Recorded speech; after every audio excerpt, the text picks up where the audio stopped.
Guys, আসসালামু আলাইকুম। সবাই কেমন আছেন? আশা করি খুব খুব খুব ভালো আছেন। আমিও খুব ভালো আছি। আর এখন দেখতেই পাচ্ছেন রাস্তার উপর দিয়ে যাচ্ছি, এটা হুগলি সেতুর উপর দিয়ে যাচ্ছি। আমরা যাচ্ছি এখনটা আবার বারবার বলছি না, যাই হোক বাদ দিন। এখন কিন্তু রাত 12টা বাজে আর আমরা দীঘার উদ্দেশ্যে রওনা দিয়েছি। ভালো করে বললাম না? হ্যাঁ, এইটা হচ্ছে রুমেল ঝড়ের পরের দিনকে। হঠাৎ করে রুমেল ঝড়ের পরের দিন সকালবেলা আমরা ব্রেকফাস্ট করতে করতে প্ল্যানিং করলাম যে খুব তো বৃষ্টি হচ্ছে, এই সময় দীঘার ওয়েদারটা খুবই ভালো লাগবে, চলো একটু একদিনের জন্য হলেও ঘুরে আসি। আর যেমন কথা তেমন কাজ, বেরিয়ে পড়লাম রাত্রেবেলা। আমার বড় মহাশয় বলল যে ঠিক আছে, যদি আজকে সারাদিনের মধ্যে প্যাকিং করতে পারো তাহলেই নিয়ে যাব, নাহলে নিয়ে যাব না। আরে দীঘায় যাওয়ার জন্য থোড়েই না অত গোছগাছ করতে হয় নাকি, যা হোক নিলাম আর চলে গেলাম। যাই হোক, তো বেরিয়ে চলে এসেছি কোলাঘাটে। আর এখানে শের পাঞ্জাবে এসে একটু চায়ের ব্রেক তো বানতাই হ্যাঁ, তো চা খেতে বসে পড়েছি। মেয়েটা মুখ লুকাচ্ছিল দেখাবে না বলে। আর এই যে চায়ের সিপটা দিতেই না দিতে আমার জিভটা পুরো ছারখার হয়ে গেল। সেই জিভ নিয়ে আমি 3-4 দিন খুব ভালোই ভুগেছি, অনেকটাই পুড়ে গিয়েছিল। তারপর তো কোনো রকম কোনো খাবারের টেস্টও পাচ্ছিলেন না, কিছু না। যাই হোক, চাটাটা আবার গরম গরম চা না খেলেও হবে না, কিন্তু যদিও আমার গরম চা খাওয়াটা পছন্দ না, কিন্তু ওই যে ঘুমটা কাটাতে হবে না, সেই জন্যেই খাওয়া। চাটা খেয়ে নিয়ে এখন দোলাই বসে একটু দোল দোল করছি, কিন্তু দুললেই আমার মাথা ঘোরে। আমার মেয়েকে যত বলছি এই দোলাবি না, দাঁড়া তুই, ও তত দোলাচ্ছে আর আমার মাথাটা সাই সাই করে ঘুরছে, মনে হচ্ছে এক্ষুনি উল্টে পড়ে যাব। তাই ওর সাথে অত না বক বক করে আমি শেষ পর্যন্ত দোলা থেকে উঠেই পড়েছিলাম। আর এখন যে আমি ভিডিও এডিট করার জন্য ভয়েস ওভার দিচ্ছি, পাশে কিন্তু আমার মেয়ে আছে। এত হাসি হাসছে, এত হাসি হাসছে, মনে হচ্ছে যেন দাঁতটা খুলেই পড়ে যাবে। কি বল, দেখছেন আমাকেও হাসাচ্ছে। যাই হোক, আমি কিন্তু আপনাদের সাথে অনেক কথাই বলছিলাম, কিন্তু দুর্ভাগ্যবশত ওখানে গান চলছিল। আর যখন বকার একটা ধুদে চলে এসেছিলাম, তো সেই জন্যে খেয়ালই হচ্ছিল না যে আমি তো বকে যাচ্ছি, তো কি হবে, গানটা তো ওইদিকে চলছে, কপিরাইট চলে আসবে। আমার ভিডিওতে এইরকমই হয়। আর তাছাড়া ওই অনেক দিন পর একটা বকার জোশটা নিয়ে চলে এসেছিলাম, সেই জন্যে বকছিলাম, কিন্তু যখন এডিট করতে বসেছি আর কি, কথাটা স্লিপ খাচ্ছে, ও ছাড়ুন। যখন এডিট করতে বসেছি আবার স্লিপ খাচ্ছে, কি হলো? আসলে এই মেয়েটা আমাকে পাশ থেকে এত হাসাচ্ছে যে আমি এডিটটাও পর্যন্ত করতে পারছি না। আমাকে শেষ পর্যন্ত এই এডিট করতে করতে ওর পাশ থেকে উঠে চলে যেতে হবে। জ্বালিয়ে মেরে দিচ্ছে আমাকে, কি আর বলবো। যাই হোক, ওখান থেকেও যেরকম উঠে চলে গিয়েছিলাম, আর এই এডিট করতে করতেও উঠে চলে যাচ্ছি। ঠিক আছে, ও একা একা বসে থাকুক, তখনও ওকে একা ফেলে রেখে চলে গিয়েছি, আর এখনও ওকে একা ফেলে রেখে চলে যাচ্ছি। আর এই যে আমাদের গাড়িও চলে এসছে, এবার গাড়িতে উঠে আবার বাকি পথটুকু যাব। বর পকেটে হাত দিয়ে ঘুরে বেড়াচ্ছে। গাড়িতে উঠতে গিয়ে চোখটা হঠাৎ আমার এই মাছের অ্যাকোরিয়ামের দিকে গেল। অমনি দৌড়াতে দৌড়াতে চলে এসছে এদিকে। আমার বর আর মেয়ে তো গাল হাঁ হয়ে গেল যে হঠাৎ কেন গাড়ি এসে গেল, অথচ পেছন দিকে কেন দৌড়াচ্ছে। কিন্তু ওদের চোখ তো যাচ্ছেই না। ওই যে মাছগুলোকে দেখতে পাচ্ছেন, কি বড় বড়, কি জানি এখন আবার একটু মাছের প্রতি একটু বেশি লোভ হয়ে গিয়েছে।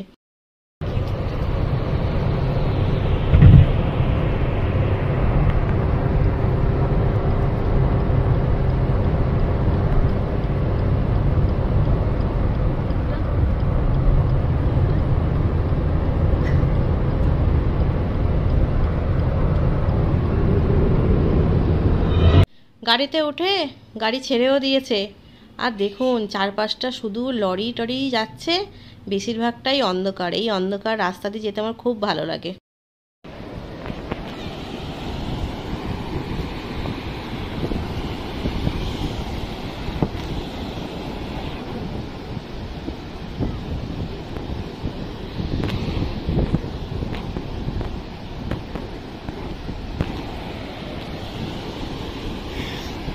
এখন ভোর 5টাও বাজেনি, 4:45টার মতো বাজে। আর সমুদ্রের কাছে আমরা চলে এসেছি, মানে আমরা দীঘায় চলে এসেছি। দীঘায় ঢুকিনি এখনো, মোহনায় এসেছি। এখানে এখন মাছ ধরা চলছে, মাছ ধরা একটু দেখবো। এখন দেখতে পাচ্ছেন বিচে সেরকম একটা লোকও নেই, ফাঁকা। বলছি না এখন 5টা বাজেনি, আমরা চলে এসেছি। সমুদ্রটাকে ভালো করে দেখে নিন। পরশুদিনকেই ঝড় হয়েছে, কিন্তু দেখে কিছুই মনে হচ্ছে না। আর এই যে মানে বর দাঁড়িয়ে আছে।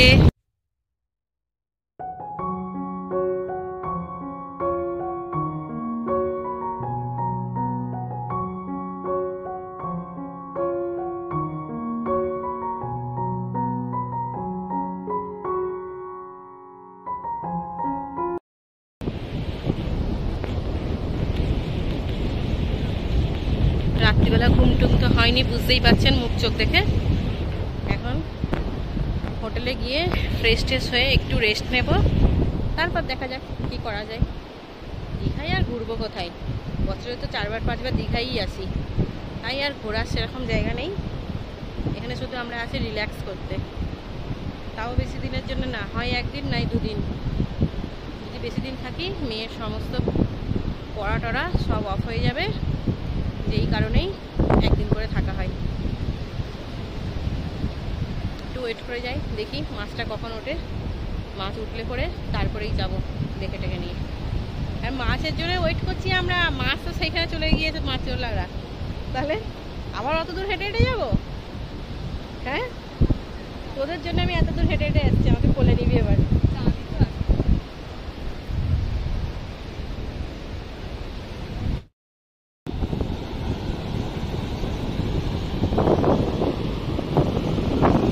একটু আগে বলছিলাম মাছ ধরা দেখে যাব, আর দেখুন চলে এসছে জাল কাছাকাছি, এখনো বাকি আছে যদিও। এতক্ষণ যখন ওয়েট করেছি এটা দেখবো, তারপরেই যাব।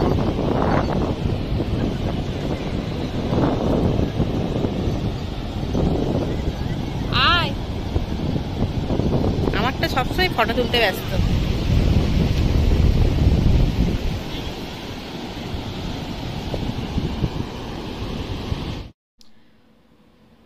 ওদিকে মাছ ধরা হচ্ছে, আর আমার বর এখানে দাঁড়িয়ে দাঁড়িয়ে ঘোড়ার দাম কষাকষি করছে আমার মেয়েকে ঘোড়ায় তুলে বলে। আর সে তো ভয়ে অস্থির হয়ে যাচ্ছে, শেষে ঘোড়াওয়ালাকে ছেড়ে দিতেই হলো, ও আর ঘোড়ায় উঠলো না। ও ভাবছে ঘোড়ায় করে যদি আমাকে সমুদ্রের মাঝখানে নিয়ে চলে যাই তখন আমাকে কে বাঁচাবে, এইরকম ভয় ওর মনের মধ্যে আছে। ঠিক আছে, হাসছে হাসছে, হেসে কাজ নেই, তোর সত্যিই খুব ভয়, ও সত্যিই খুব ভয়, ঘোড়ায়ও চাপেনি। যাই হোক, না চাপলো না চাপলো, আর আমি আর উঠতে সাহস পেলাম না। যদি আমি উঠি, ঘোড়া যদি অজ্ঞান হয়ে যায় তখন কি হবে? আমার হাসাচ্ছে, এরকম কোনো মানে হয়? যাই হোক, বাদ দিন, এই আমার পাশে থাকলে আমার এডিটের 12টা বেজে যাবে। এই দেখতে পাচ্ছেন তো মাছটা সব জাল টাল নিয়ে চলে এসছে। আমি তো এতক্ষণ ধরে অপেক্ষা করে করে ভাবছিলাম যে কি না কি মাছ পড়বে বড় বড়। হ্যাঁ, ও বাবা, তারপর দেখছি সব চুনোপুঁটি মাছ পড়ছে, মানে ওই ছোটোখাটো মাছগুলো, চিংড়ি মাছ, আরও কি সমস্ত মাছ ওগুলো পড়েছে। আর কয়েকটা ওই যে মানে ওই ভাইরাল যে মাছগুলো সেই সমস্ত মাছও পড়েছে, সেগুলোও দেখাবো। একটু একটু করে দেখতে দেখতে জান আগে এইগুলো খালি জালি আপনাদের দেখাচ্ছি। এর ভিতরে ভিতরে কিন্তু মাছ আছে, চিংড়ি মাছ আছে, আরও কী সব ছোট ছোট মাছ আছে। আমার বর দেখতে পাচ্ছে না, ভিডিও করতে ব্যস্ত। একটু কোথায় আমার ভিডিওটা ধরে দেবে, আমি একটু ঘুরে ঘুরে বেড়াবো না, ও নিজেই ভিডিও করছে। কোনো ওর কিন্তু চ্যালেঞ্জ ট্যালেন্ট কিছু নেই, নিজেই ফোনে মেমোরি ফুল করছে ভিডিও করে করে। আর দেখুন চারিদিকে খালি মাছ আর মাছ, ছোট ছোট মাছ, আর জালগুলো এমনভাবে ঝাড়া মারছে আর ছিটকে ছিটকে গায়ে পড়ছে। আমার তো সাদা লেগিংস ছিল, সেগুলো পুরো ভর্তি হয়ে গেল। ও সেই নিয়েই দেখে ফেলেছি, সেই নিয়েই দাঁড়িয়ে আছে, কি আর করা যাবে, এসছি তো দেখার জন্য, দেখতেই হবে। আর এখানে ওই যে সবাই কোথা থেকে এত লোক এলো কে জানে, এতক্ষণ তো আমরাই একারা ছিলাম। যখন দেখলাম যে জালটা উপরে উঠে এলো, কোথা থেকে যে এত লোক ভিড় ভিড় করে চলে এলো। আর এই যারা আছে দেখতে পাচ্ছেন, এই যে মানে শাড়ি টাড়ি পরে দাঁড়িয়ে আছে, এনারা হচ্ছে এখানকারই লোক। ছোট ছোট প্লাস্টিক নিয়ে এসছে হাতে, আর এই মাছগুলো তুলে তুলে নিয়ে যাচ্ছে। কি করবে কে জানে, বাড়িতে খাবে না বিক্রি করবে, হতেই পারে, কারণ সন্ধ্যেবেলা তো সবাই বিক্রি টিক্রি করে, এখানে মাছ ভাজা ফেমাস। আরে এই কথাটা কি আমি ভুল বলছি? আমার পাশ থেকে হেসেই যাচ্ছে হেসেই যাচ্ছে হেসেই যাচ্ছে। হাসির আওয়াজ শুনতে পাচ্ছেন? হাসবি যখন জোরে হাস। আর এই দেখুন এই মাছগুলোকে দেখতে পাচ্ছেন, এইগুলো ওই যে ফুলে পুরো বলের মতো হয়ে যায়। পুরো বলের মতো হয় না, কিন্তু একটা বেশ সুন্দর মতো কিউটি মতো দেখতে হয়ে যায়, তাই না? ওগুলো দেখতেও ভালো লাগে। কিন্তু মাছ কি দেখবো, মাছ যত না উঠেছে নোংরা উঠেছে তত। কে জানে যত নোংরা মনে হয় দীঘা সব এই সমুদ্রের মধ্যে ফেলে দেয়। এক এক সময় এই জন্য সমুদ্রের জলে নামতেও কেমন একটা লাগে, কিন্তু দীঘায় এলে আবার সমুদ্রে নামবো না এরম আবার হতেও পারে না। আর দেখতে পাচ্ছেন এই লোকটাকে সবাই স্যার স্যার করে ডাকছে, আর এই স্যার হয়ে যে মাছের গায়ের উপর পা দিয়ে কী করছে আমার তো দেখে মনে হচ্ছিল দিয়ে দিই দু চার ঘা ধরিয়ে, কিন্তু ওই পাবলিক প্লেসে ঝগড়া ঝামেলা করে কি লাভ আছে। আর এই দেখুন বলছিলাম যে ফুলে উঠবে, ফুলে উঠেছে, ফুলে পুরো গোল হয়ে গিয়েছে। আমার বর একেবারে মুখের কাছে নিয়ে গিয়ে গিয়ে ভিডিও করছে, ও পারলে মনে হয় ওকে কোলে তুলে নিয়ে চলেই আসে। আর ভিডিওটা হয়েছে দেখুন সবার পা দেখাচ্ছি শুধু, কী করবো মাছ দেখাতে গেলে তো ভিডিওটা নিচেই করতে হবে, ওই জন্য পা দেখাচ্ছি। কী আছে সবসময় লোকের মুখ দেখতে হবে এটারও কোনো মানে নেই। আমার ভিডিও একটু এরকমই হবে, আবার দীর্ঘ মানে কত বছর পর যে ভিডিও করছি তার কোনো ঠিক নেই। আর দেখতে পাচ্ছেন জেলিফিশ, তার গায়ের উপরেও মনে হয় পা দিয়ে দেবে, কী জ্বালা। আর এইখানটা এই নেটটার মধ্যে যে কত রকম প্রজাতির মাছ আছে আমি নিজেও জানি না, শুধু দেখতে হয়, দেখছি। আর বক বক করবো না, চলুন চলুন, অনেক বকে আপনাদের মাথা খেয়েছি। অপেক্ষা করেছি হ্যাঁ, সানরাইজ দেখার জন্য এতক্ষণ অপেক্ষা করেছিলাম, কিন্তু ব্যাড লাক দেখতে পাইনি, তাই তো। এটা অনেক মাছ দেখেছি, বড় কিছু মাছ দেখিনি, চিংড়ি মাছ ছোটোখাটো মাছ দেখে এইবার হোটেলের দিকে যাচ্ছি।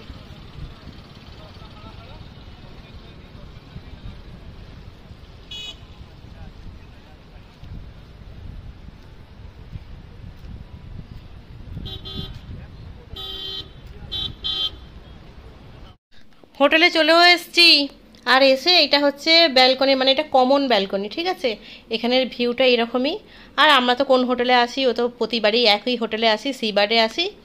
আর এসে ওই আমাদের ওই সেম রুমটাই দরকার পড়ে, কিন্তু এইবারে সেই সেম রুমটা যেহেতু আমরা সকাল সকাল অনেক সকালটাই বেলায় চলে এসেছি আর কি, তো যার জন্য ওই রুমটা অ্যাভেলেবেল ছিল না, ওখানে গেস্ট ছিল।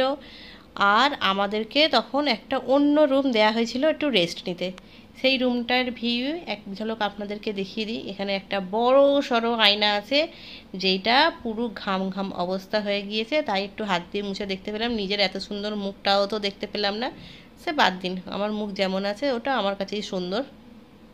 টিভিতে নো সিগন্যাল হয়ে আছে, দুজনে বসে বসে এখন মানে কি বলবো, পরীক্ষা নিরীক্ষা চলছে টিভির এইটাকে ঠিক করে যায় কি করে, ওরা ঠিক করবেই। আর এখানে একটা ফ্রিজ আছে, ফ্রিজটার কালারটা যেন একটা কেমন মতো হয়ে গিয়েছে, আমার বর জামা খুলে ঝুলিয়ে দিয়েছে এখানে। এইখানটা এই রুমটা কিন্তু আমাদের রেস্ট নেওয়ার জন্য দিয়েছে, ঠিক আছে। তো এরা রেস্ট না নিয়ে এই সব করে যাচ্ছে। আর এই দিকটা একটা ব্যালকনি আছে, তবুও হাসছে তবুও হাসছে তবুও হাসছে, কী জ্বালাই পড়েছি। চলুন ব্যালকনির ভিউটা দেখিয়ে দিই। এই যে সাইড ভিউ, এই সাইড ভিউয়ের জন্যে আমি এই হোটেলে এসে কোনো সাইডের রুম নেই না, কারণ একদিন দুদিনের জন্য আসবো, রিল্যাক্স করবো, আমি যেন শুয়ে শুয়ে আমার মানে সমুদ্রটা আর কি দেখতে পাই। আমার সমুদ্র না, মানে আমার ঘর থেকে শুয়ে শুয়ে যেন আমি সমুদ্রটা দেখতে পাই। এরমভাবে এডিট করা যায়? হ্যাঁ, যাই হোক, দেখে নিলেন। এখানে কিছুক্ষণের জন্য রেস্ট নেব, রেস্ট দূরের কথা, এক্ষুনি আমরা বের হয়ে যাব, একটুখানি সমুদ্রের পাড় থেকে ঘুরে আসি, একটু কিছু খাওয়া দাওয়াও করে আসবো, খিদেও পেয়ে গিয়েছে। এখন রুমটা যেরকম আছে থাক না, আমি রেস্ট দিতে দিয়েছি, লাগেজগুলো তো রেখেছি, রেখে বেরিয়ে পড়েছি তিনজন মিলে একটু সমুদ্রের ধারে। একটুখানি ব্রেকফাস্ট করেছি, করে নিয়ে এই যে বেরিয়ে পড়েছি, হাঁপিয়ে গিয়েছি, মনে হচ্ছে যেন কতক্ষণে রুমটা দেবে। ওই রুমটায় গিয়ে ওখানে যদিও আমাদের রেস্ট নেওয়ার জন্য দিয়েছিল, আমরা আরাম করেই থাকতে পারতাম, কিন্তু ওই কে আবার লাগেজগুলো খোলে বলুন তো, সেই জন্য রেখে টেকে দিয়ে বাইরে বেরিয়ে পড়লাম, একটু এখান থেকে ঘুরে টুরে যায়। এখন রোদ নেই বুঝলেন তো, কি মেঘলা মেঘলা টাইপের হয়ে আছে। এতে ঘুরে চলুন এবার হোটেলের দিকে যাওয়া যাক। আর হোটেলে আসতে না আসতেই রিসেপশন থেকে বলে দিল, ম্যাডাম আপনাদের রুম রেডি হয়ে গিয়েছে। ও শুনে আমার যা আনন্দ হলো, এসেই আমার মেয়ে ঢুস করে শুয়ে পড়েছে। দেখুন এই রুমটাই আমরা প্রতিবারে এসে থাকি, এই রুমটাতেই থাকতে আমার, এই হোটেলের এই রুমটাতেই থাকতে ভালো লাগে। গতবারে যখন এসেছিলাম তখন একটু ডেকোরেশনটা আলাদা ছিল, এখন আবার একটু চেঞ্জ করে এইগুলো এদিকটা একটু বাড়িয়েছে। এদিকটা একটা ব্যালকনি ছিল, সেই জায়গায় এখানটা একটা কাভার টাইপের করে দিয়েছে। আর এখানে এই যে কী আর দেখাবো, এই সব রুমেই তো থাকে টিভি, ফ্রিজ, বিছানা, মানে খাট আর কি, আর সোফা, টি টেবিল, এই। কিন্তু মেন হচ্ছে এই ভিউটা, এই যে বেডে শুয়ে শুয়ে ভিউটা দেখতে পাচ্ছি। দীঘায় এসে তো ঘোরার জায়গার কিছু নেই, শুধু ভিউটাই এনজয় করা। এখানে বারান্দায় বসবো, এখানেই বসে চা কফি খাবো, ঘরের মধ্যে বসে বসে খেতে খেতে সমুদ্র দেখবো, এটাই ভালো লাগে। আর পাশের একটা হোটেল আছে, ওটা হচ্ছে সিবার্ড 2, এটাও সিবার্ড, ওটাও সিবার্ড, ওটা 2, আর এটার কোনো 1 কিছু নেই, শুধুই সিবার্ড।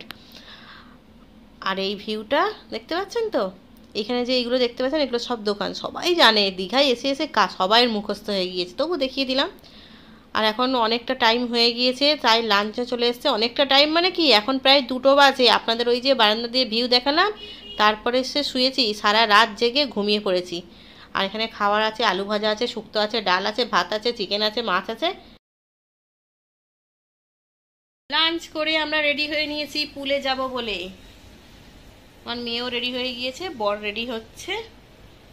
আর পুলে আর কি দেখাবো, গতবারেও আমি এই সেম হোটেলে এসেছিলাম, সেম পুল দেখিয়েছি, এবারেও তাই ভাবছি আর ফোন টোন নিয়ে যাবো, একটু পুলটা এনজয় করা যাক। এখন তো সমুদ্রে নামা যাচ্ছে না, আর এখন জোয়ারের টাইম তো, আর আমরা যেহেতু তখন ঘুমিয়ে পড়েছিলাম, তখন তো ভাটা ছিল, তখন সবাই নামছিল, আর আমরা ঘুমিয়ে কাটিয়ে দিয়েছি যেহেতু সারা রাত জেগেছি। তাই এখন একটু যাব পুলে, পুলে নামবো, তারপর দেখি যদি সমুদ্রে দেখছি যে সবাই নামছে তখন আবার চলে যাবো। এখন কিন্তু বাজে 3টে, তো 3টের সময়ই যাব, কি আছে, অসুবিধা কি আছে, এখানে এসে আর কাজটাই বা কি। তাহলে চলুন, যদি ফোন নিয়ে যাই তো দেখাবো, আর যদি না নিয়ে যাই তাহলে আর দেখাতে পারবো না। আমার বর এখনো রেডি হচ্ছে, আর আমরা বসে বসে এই যে বিছানার মধ্যে বসে আছি, আর সমুদ্রের ভিউ দেখছি, নামা যায় কিনা সেটাও দেখছি, আপনাদেরকেও একটু দেখাই। কিনে বোঝা যাচ্ছে নামা যাবে না, দেখাই যাক। আমার রুম থেকে এটা হচ্ছে সমুদ্রের ভিউ, দেখতে পাচ্ছেন তো, কেউ নামেনি, সবাই পাড়ে বসে আছে।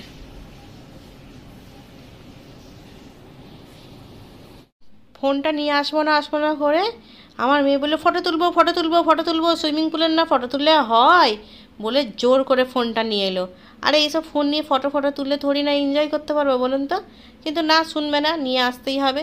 আর সুইমিং পুলের ফটো আর কি দেব, সবাই তো যে যার পার্সোনাল পোশাকে নেমে পড়েছে, তাই একটু দেখিয়ে দিলাম। এই হচ্ছে ভিউ, গতবারও দেখিয়েছি, আবারও দেখালাম। এদের পুলটা হচ্ছে পেছন সাইডে, উপরেই কিন্তু ছাদের পেছন সাইডটা আর কি, ওই জন্য এই সামনে একটু এই জলের ট্যাঙ্কগুলো গার্ড হচ্ছে, তবুও সমুদ্রটা এখান থেকে দেখাই যাচ্ছে। এই তো, কিন্তু কেউ তো নামেনি, সেটাই ভাবছি যে পুল থেকে কি আবার যেতে পারবো, দেখা যাক, আগে পুলটাই নামি, তারপরেই দেখব। ওরা অলরেডি ওখানে নেমেও পড়েছে দুজনে, সহ্য হচ্ছে না ওদের, ওই যে সব নেমে বসে আছে। এখন ওদের একটু ফটো সেশন করে দিতে হবে আমাকে, তারপরে গিয়ে আমি নামতে পারবো। আর দেখুন এদের কাণ্ড, আমার বর নেমেছে বাচ্চাদের পুলে, আর আমার মেয়ে নেমেছে ওই যে বড়দের পুলে। এখান থেকে নাকি ওরা ফটো তুলবে। ভালো, পুল টুল এনজয় করে তখন তো আর ফোনটা অফ করে রেখে দিয়েছিলাম, কারণ ওখানে অত ফটো তুলতে গেলে আমি পুলে নেমে এনজয় করতে পারবো না। তারপরে তো নেমে এলাম, এখন দেখতেই পাচ্ছেন সন্ধ্যা হয়ে এসছে, সমুদ্রে যেতে পারিনি, কারণ তখনও পর্যন্ত ভাটা পড়েনি তো। আর এখন তো পড়েছে, কিন্তু এখন আর নেমে কি করব। নিচে এসে ভালো করে ফ্রেশ হয়ে একটু বারান্দার মধ্যে দাঁড়িয়ে আছি, চুলগুলো এখন ভিজে আছে, যদিও একটু ডায়ার দিয়েছি, কিন্তু পুরোপুরি শোকায়নি। ভিতরে মেয়ে বর ওরা সব আর কি ফ্রেশ হচ্ছে, হোক, আমি আগে ফ্রেশ হয়ে নিয়েছি, নিয়ে দাঁড়িয়ে আছি। এখন একটুখানি দেখা যাক, চা কফি কিছু খাবো, খেয়ে নিয়ে আবার একটু বাইরের দিকেও বের হতে হবে। বাইরে বলতে গেলে ওই একটু বিচের সামনেটা যাব, গিয়ে একটু ঘুরবো। আর হ্যাঁ, একটা মশলা মুড়িওয়ালা আছে এখানে, সেই মশলা মুড়িওয়ালার মশলা বলছি, মশলা মুড়ি আর পাপড়ি চাট খুবই ভালো লাগে, প্রত্যেকবারেই খাই, এবারেও দেখি যদি দেখতে পাই তো খাবো। বারান্দা দিয়ে যদিও তাকে দেখা যায়, কিন্তু এখন দেখতে পাচ্ছি না। চলুন নিচে নেমে দেখে আসি। এই দেখুন, এই মশলা মুড়িওয়ালার কথা বলছিলাম, মানে আমাদের এই হোটেল থেকে সামনেটা এগিয়ে এলেই কিছুটা পরে এনার দোকানটা পড়ে, ইনি এখানটাই বসে, যখনই আসি দেখি এখানটাই বসে, আর এখান থেকেই আমরা কিনি। মেয়ে ওদিকে গাড়িতে বসে আছে, আমি আর আমার বর নেমেছি কিনতে, এখান থেকে কিনে টিনে নিয়ে গিয়ে একেবারে ওল্ড দীঘায় যাব। ওল্ড দীঘায় গিয়ে, আমরা তো নিউ দীঘায় আছি, ওল্ড দীঘায় গিয়ে এই যে চলেও এসেছি বকতে বকতে, বুঝতে পারছেন। এখন এখানে বিচের কাছে বসে বসে একটু সমুদ্রের ঢেউ দেখবো, হাওয়া খাবো, আর সঙ্গে মশলা মুড়িও খাবো। কিন্তু এত হাওয়া হচ্ছে কি আর বলবো, মশলা মুড়ির ঠোয়া, পাপড়ি চাটের প্লেট সব কিছু উড়ে যাওয়ার অবস্থা। আমার মেয়ে তো দাঁড়িয়ে আছে, ওকে রীতিমতো ধরে বসাচ্ছি, এইরকমই অবস্থা, এতটাই হাওয়া হচ্ছে। মানে ওখানে যে কি বলবো, ওই বসার জায়গাগুলো করা আছে না, ওর উপরে উঠে দাঁড়ানো যাচ্ছে না, মানে উঠেই আপনাকে সাথে সাথে বসে পড়তে হবে আর কি, এতটাই হাওয়া হচ্ছে। ওই যে গতকালই বলছি, পরশু দিনকে ঝড় হয়েছে না, তার একটা রেস্টটা আর কি থেকেই গিয়েছে। আর ঢেউগুলো তো দেখতে পাচ্ছেন, খুবই বড় বড় ঢেউ হচ্ছে। এখানে বসে মোটামুটি সারা রাত কাটাতে বললে আমি সারা রাত কাটিয়ে দিতে পারবো। সমুদ্র যে আমার কি ভালো লাগে, আমাকে প্রতি মাসে যদি একবার করেও নিয়ে আসে তাতেই আমি খুশি হয়ে যাব, আমি আসবো। কিন্তু ওই যে হবে কোথা থেকে, এই সংসার করব না এই সব ঘুরবো বলেন তো? এই এখন ঘুরিয়ে নিয়ে যাচ্ছে, এখন 2 মাস এখন কিছু বলা যাবে না, তারপরে বললে হয়তো নিয়ে আসবে। আর দেখা যাক, মন যদি খুব চায় আবারও চলে আসতে পারি।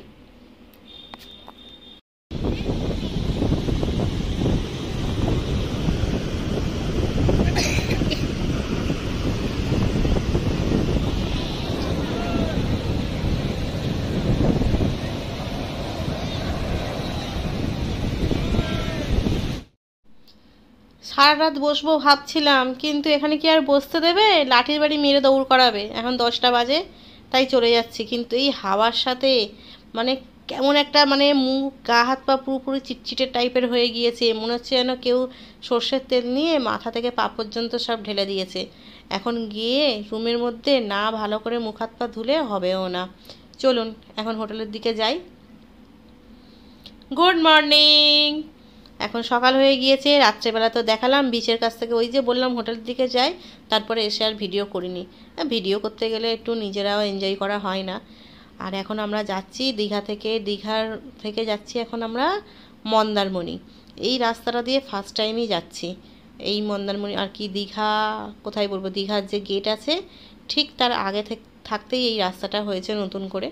এখান থেকে মন্দারমণি, তাজপুর, শঙ্করপুর সব জায়গায় যাওয়া যায়। আর এই চারপাশটা কি সুন্দর, আর রাস্তাটাও খুব সুন্দর করেছে। এই বললাম না, এই প্রথমবারই আর কি এখান দিয়ে যাচ্ছি। চারপাশটা খুবই সুন্দর। এখানে তো সবাই নেমে নেমে ফটোও তুলছে, কিন্তু আমরা আর তুলিনি। কী হবে, কত ফটো তুলবো, ওই তো এক মুখ, আর কি করব ফটো তুলে। যদি একটু সাজুগুজু করে থাকতাম তাহলে তুলতাম। আর এখন এই দেখুন না, দীঘা মন্দারমণিতে যেখানেই যাবেন ধরে ধরে খালি চাঁদা, আজ এই কাল ওই পরশু ওই, ঠিক চাঁদা ওরা কালেক্ট করবেই। কিছু না কিছু ওদের অকেশন লেগেই থাকে। নিক আর কি করবে ওরাই বা। আর এখানে সমুদ্রটা দেখুন কত কাছে রাস্তার, দীঘার দিকে তো এরকম না, কিন্তু এই দিকটা দেখুন একদম সমুদ্রের গা ঘেঁষে রাস্তা করেছে। এখানে কিন্তু মানে যখন ঝড় হয় বা কিছু, জল কিন্তু উপরে উঠে আসে, দেখে এখনই দেখুন মনে হচ্ছে যেন উপরে উঠে আসবে, ভালোও লাগছে কিন্তু। আর এই বক করতে করতে চলেও এসেছি মন্দারমণিতে। মন্দারমণি এটা হচ্ছে লাক্সারি বানিয়ান ট্রি রিসর্ট, এখানেই এলাম। এখানে মানে এই রিসর্টটা খুবই সুন্দর, দেখে তো খুবই ভালো লাগছে। একটু চারপাশটা আগে ঘুরে দেখে নিই কী আছে না আছে। এগুলো ওদের সব রুম টুম আছে। সামনের ওইটা মনে হয় রেস্টুরেন্ট, হ্যাঁ রেস্টুরেন্টই ওইটা। আর এই তো এই আজকেও ঠিক মেঘলা মেঘলা টাইপেরই ওয়েদার, রোদ সেরকম একটা বলা যাবে না, কিন্তু হাওয়াটা প্রচুর হাওয়া। আর এই রিসর্টের মানে একেবারে কাছেই যেহেতু সমুদ্রটা, তো ওই জন্য হাওয়াটা একটু বেশিই আর কি। আর গাছগুলো দেখে বুঝতেই পাচ্ছেন কতটা হাওয়া। এখানটা তো সুইমিং পুল আছে, আমার মেয়েটা দাঁড়িয়ে দাঁড়িয়ে ভাবছে কতক্ষণে এখানে নেমে যেতে পারে। ওকে যদি মনে হয় এক্ষুনি ধাক্কা দিয়ে ফেলে দিই, ওর তো খুবই ভালো হবে, কিন্তু এখন নামলে হবে না, একটু সমুদ্রের ধার থেকে আগে ঘুরে আসি। দেখুন একদম রিসর্টের গায়ে, মানে রিসর্টটা একেবারে সমুদ্রের গায়ে। ও বর এখন গালে হাত দিয়ে দেখছে, মজা নিচ্ছে, কি আর বলবো। কিন্তু খুব হাওয়া হচ্ছে, মানে চুল টুল সমস্ত কিছু উঠছে পুরো, যে দেখবে সে ভয় পেয়ে যাবে। আর এটা তো ওই যে বাচ্চাদের খেলার জায়গা, 10 বছর পর্যন্ত, এর উপরে না। আমার তো মনে হচ্ছিলো একবার উঠে যাই, কিন্তু কি করবো, ওই যে সিকিউরিটি গার্ড আছে, উঠতে পারলাম না। চলুন অনেক বকেছি, আর দীঘার ভিডিও আজকে এখানেই শেষ করব। এখানটা একটু এনজয় করে টোরে নিয়ে তারপর যদি পারি ভিডিও করব, আর না হলে আর ভিডিও করব না, এখানেই স্টপ, টাটা।